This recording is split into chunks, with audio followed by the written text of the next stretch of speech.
Namaste students of MSc NND. So today's session topic is quasi vitamins function and sources. So in previous session we have discussed about what is choline, what is vitamin, and in this session we will discuss about what are their function and what are their sources. So let's start with the function of choline. The first function is cell structure, मतलब कि जो आपका cell membrane होती है आपकी, ठीक है, cell से मिलके आपके टिश्यू बनते हैं, टिश्यू से मिलके आपकी पूरी स्किन बनती है, एपिथेलियल लाइनिंग बनती है। तो उससे पहले आपका एक सेल का स्ट्रक्चर बनना बहुत जरूरी है, ठीक है। सेल के स्ट्रक्चर में आपका फैट होता है, ठीक है, और कोलिन क्या होता है इस फैट के लिए बहुत जरूरी होता है, it is needed to make fat, ठीक है। और वो फैट क्या करता है, फिर सेल के मेम्ब्रेन को क्या करता है, सपोर्ट करता है। तो विदाउट फैट आपका सेल का मेम्ब्रेन सपोर्ट नहीं हो पाएगा, इसलिए कोलिन की बहुत एसेंशियल रिक्वायरमेंट होती है to make that fat so that it can support the cell membrane integrity, ठीक है। The second function is cell messaging. Cell messaging क्या होता है, it is involve in the production of compound that act as a cell messenger. Cells के अंदर कुछ कुछ messengers capability होती है, ठीक है, वो आपस में अपने मैसेजेस देते हैं, और ये जो कंपाउंड्स मतलब जो होते हैं, जो मतलब सेल मैसेंजर की तरह एक्ट करते हैं, उन कंपाउंड्स के प्रोडक्शन कौन करता है, कोलिन करता है, ठीक है। तो कोलिन आपका ये करता है, ऐसे प्रोडक्शन करता है कुछ कंपाउंड्स का जो सेल मैसेंजर की तरह एक्ट करते हैं, जो मैसेज को ट्रांसफर करने में हेल्प करते हैं through each and every cells. The third function is DNA synthesis. Choline के साथ साथ, कोलिन अपने साथ साथ कुछ और इसके साथ और अपने विटामिन होते हैं, जैसे कि B12 होता है, फोलेट होता है। तो इसके मतलब इन दोनों के साथ जब कोलिन मिलता है तो आपका डीएनए सिंथेसिस प्रोसेस भी क्या होता है, सक्सेसफुल होता है, ठीक है। So without choline these two vitamin can't do anything, तो कोलिन का भी होना बहुत जरूरी है with B12 and folate, so that the process of DNA synthesis can be done. The fourth function is fat transport and metabolism. Fat transport क्या होता है, जब भी आपकी बॉडी में एक्स्ट्रा कोलेस्ट्रॉल होता है तो आपके लिवर में डिपॉजिट होता है। जब लिवर में एक्सेसिव कोलेस्ट्रॉल या फैट डिपॉजिट होना स्टार्ट करता है तो फिर आगे बहुत कॉम्प्लिकेशंस आते हैं, फैटी लिवर कंडीशन आती है, कोलेस्ट्रॉल आता है, बहुत सारी अलग अलग प्रॉब्लम्स आती हैं, ठीक है। तो कोलेस्ट्रॉल का आपकी मतलब कोलेस्ट्रॉल आपकी वेसल्स मतलब आपके सीवीडी की प्रॉब्लम के लिए भी बहुत बड़ा कॉज है, ठीक है। आपकी जो आर्टरीज होती है वो हार्ड हो जाती है, ठीक है। तो उससे क्या होता है, आपको एथेरोस्क्लेरोसिस की प्रॉब्लम या फिर आपकी और कोरोनरी हार्ट डिजीज होने के चांसेस होते हैं। तो ये जो एक्स्ट्रा फैट होता है, एक्स्ट्रा कोलेस्ट्रॉल होता है, इसको निकलना बहुत जरूरी होता है। तो आपका क्या करता है, कोलिन क्या करता है, फैट को ट्रांसपोर्ट करने का भी काम करता है। It is essential for making a substance required for removing cholesterol from the liver, ठीक है। तो लिवर से जितना भी कोलेस्ट्रॉल होता है उसको रिमूव करता है, अगर कोलिन बॉडी में इनएडिक्वेट है, ठीक है। तो उससे क्या होगा, इनएडिक्वेट मतलब कि अगर कोलिन बॉडी में सफिशिएंट नहीं है, आपकी बॉडी में कोलिन की डिफिशियंसी है और सफिशिएंट अमाउंट में नहीं है, तो उससे क्या होगा, आपका जो भी जितना भी फैट है, जितना भी एक्स्ट्रा कोलेस्ट्रॉल है, वो आपके लिवर में क्या होगा, एक्यूमुलेट होता रहेगा, और लिवर की फंक्शनिंग आगे जाके क्या होगी, मतलब कहीं ना कहीं इफेक्ट होगी, ठीक है। Now the fourth function is healthy nervous system, ठीक है। कोलिन एक ऐसा न्यूट्रिएंट है जिससे आपका एसिटाइल कोलिन भी बनता है। एसिटाइल कोलिन आप सबको पता होगा, it is a neurotransmitter, a very important neurotransmitter. और क्या करता है ये न्यूरोट्रांसमीटर, आपकी नर्व इम्पल्सेस में हेल्प करता है। नर्व इम्पल्सेस क्या होती हैं, आपकी मैसेजेस ट्रांसफर करती हैं कि अब हमें क्या करना है, कब हंगर सेंसेशन होना है, कब स्लीप, कब हमें सोना है, कब हमें जगना है। तो ये सारे आपके क्या होते हैं, मैसेजेस होते हैं, ठीक है, जो नर्व इम्पल्सेस आपके ब्रेन तक पहुंचाते हैं, और आपकी ब्रेन फिर आपकी पूरी बॉडी वर्क करता है, कंट्रोल करता है। तो एक हेल्दी नर्वस सिस्टम भी हमारा कोलिन बिल्डअप करता है। कैसे, वो एसिटाइल कोलिन बनाता है, और एसिटाइल कोलिन क्या करता है, एज ए न्यूरोट्रांसमीटर एक्ट करता है, और ये हमारे मसल मूवमेंट, हमारी मेमोरी, हार्ट बीट, और जो अदर फंक्शंस हैं हमारे डाइजेशन फंक्शन, एक्सक्रीटरी फंक्शन, ये सब फंक्शन क्या करता है, सपोर्ट करता है। Now the sources of choline, जितनी भी डाइटरी सोर्सेज होती हैं इसकी, वो हमने बात करी थी प्रीवियस सेशन में भी। फॉस्फेडाइल कोलिन करके एक फॉर्म होती है इसकी, इसी फॉर्म में ये ट्रांसपोर्ट भी होता है, और इसी फॉर्म में क्या होता है, ये स्टोर भी होता है। और जितनी भी डाइटरी सोर्सेज होती हैं वो भी आपकी इसी फॉर्म में होती है। और ये लेसिथिन नाम का एक फैट होता है, एक अपना आपका सेकेंडरी फैट के उसमें आता है ये। तो उससे हमारा डाइटरी सोर्सेज प्रोड्यूस मतलब मिलती हैं हमें, ठीक है, लेसिथिन के through.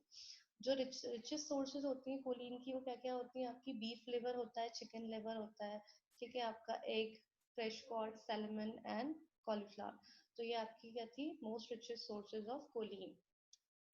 Now we talk about the functions of betaine. तो बिटानिन के फंक्शन की बात करते हैं। फर्स्ट फंक्शन है हार्ट डिजीज, ठीक है। तो along with the vitamin B6 and B12 and folic acid, betaine जब साथ में इन तीनों के साथ जब काम करता है तो उससे क्या होता है? आपका होमोसिस्टीन का लेवल कम होता है। और जितना हायर होमोसिस्टीन का लेवल होगा, कुछ ऐसी स्टडीज हुई थी, कुछ ऐसी रिसर्च स्टडीज हुई थी जिनमें शो हुआ था कि अगर बॉडी में होमोसिस्टीन ज्यादा होगा तो एथेरोस्क्लेरोसिस के चांसेस भी ज्यादा होंगे।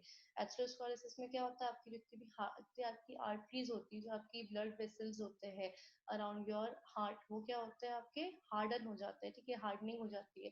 तो हार्डनिंग के थ्रू क्या होता है? आपका अच्छे से ब्लड सर्कुलेट नहीं कर पाता है, और विदाउट ब्लड सर्कुलेशन आपका जो हार्ट होता है वो क्या होता है? फेल होने के चांसेस होते हैं उसमें।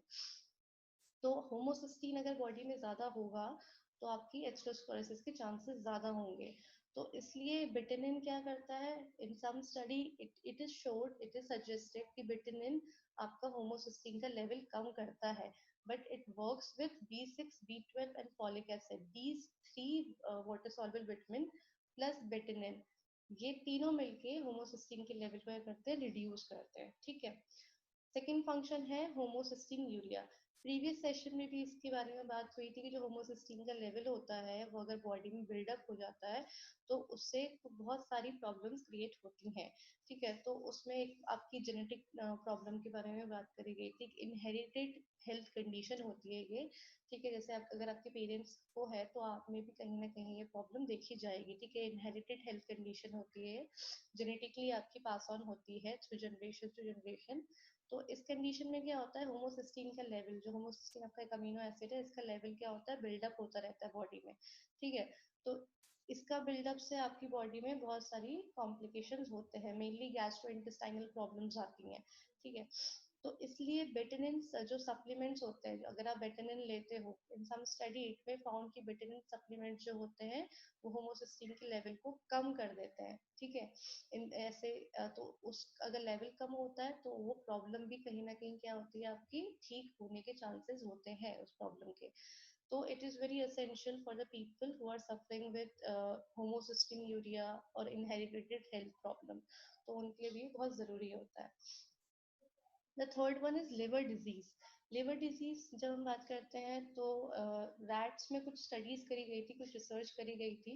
तो it was suggested that betaine may help protect against the harmful fatty deposit in liver, ठीक है। जितना भी आपके लिवर में जो हार्मफुल फैटी डिपॉजिट्स होते हैं, जो आपका फैट एक्यूमुलेट होता है, तो वो एक्यूमुलेटेड फैट कहीं ना कहीं आपको फैटी लीवर की कंडीशन या फिर और कुछ प्रॉब्लम क्रिएट करता है, लिवर प्रॉब्लम क्रिएट करता है। तो पर बिटानिन क्या होता है? आपको इन सब चीजों से प्रोटेक्ट करता है, ठीक है। These deposit can cause by, और ये डिपॉजिट्स कैसे हो सकते हैं? अल्कोहल अगर ज्यादा ले रहे हैं, ओबेसिटी है, डायबिटीज है, तो ये सब क्या है? आपके प्राइमरी कॉजेज है लिवर प्रॉब्लम्स के। तो ये स्टडी हुई है, ये रिसर्च हुई है, बट इसमें अभी भी बहुत रिसर्च होनी बाकी है और इसमें बहुत रिसर्चेस और हुई है, ठीक है। तो इसके बाद ये आपका कंफर्म हो जाएगा, but it is confirm like study in some rats, कुछ रिसर्च करी गई है और उसमें बोला गया है कि जो आपका विटामिन होता है वो क्या करता है? हार्मफुल फैटी लिवर कंडीशन जो होती है उसके अगेंस्ट प्रोटेक्ट करता है। Now the fourth one is dry mouth, ठीक है। One study found that toothpaste containing vitamin, ठीक है, हेल्प रिलीव ड्राई माउथ। मतलब कि अगर आप एक स्टडी में देखा गया था कि आपका जो टूथपेस्ट होता है जो हम करते हैं, उस टूथपेस्ट में विटामिन था और उससे क्या था? आपके ड्राई माउथ जो आपका होता है प्रॉब्लम काफी लोगों में, उससे भी रिलीफ मिलता है। Now the fifth one is cancer. Cancer में भी बहुत स्टडी करी गई है and it is found that in vitamin intake protect against the lung cancer, ठीक है। लंग कैंसर को करता है ये, लंग कैंसर के अगेंस्ट प्रोटेक्ट करता है, क्योंकि ये जो इफेक्ट होता है, जो स्मोकिंग, जो स्मोकर्स होते हैं, स्मोकर्स क्या करते हैं? आपके स्मोकर्स जो जितने भी स्मोकर्स होते हैं उनको चांसेस होते हैं लंग कैंसर होने के, बिकॉज उनकी लंग की कैपेसिटी जो होती है वो क्या होती है? थ्रू स्मोकिंग या फिर थ्रू यू कैन से जो निकोटिन होता है स्मोक में, उससे क्या होती है? इफेक्ट होती है। तो वो जो एडवर्स इफेक्ट होते हैं स्मोकिंग के, वो बेटेडिन क्या करता है, मिनिमाइज करता है, कम कर देता है, ठीक है।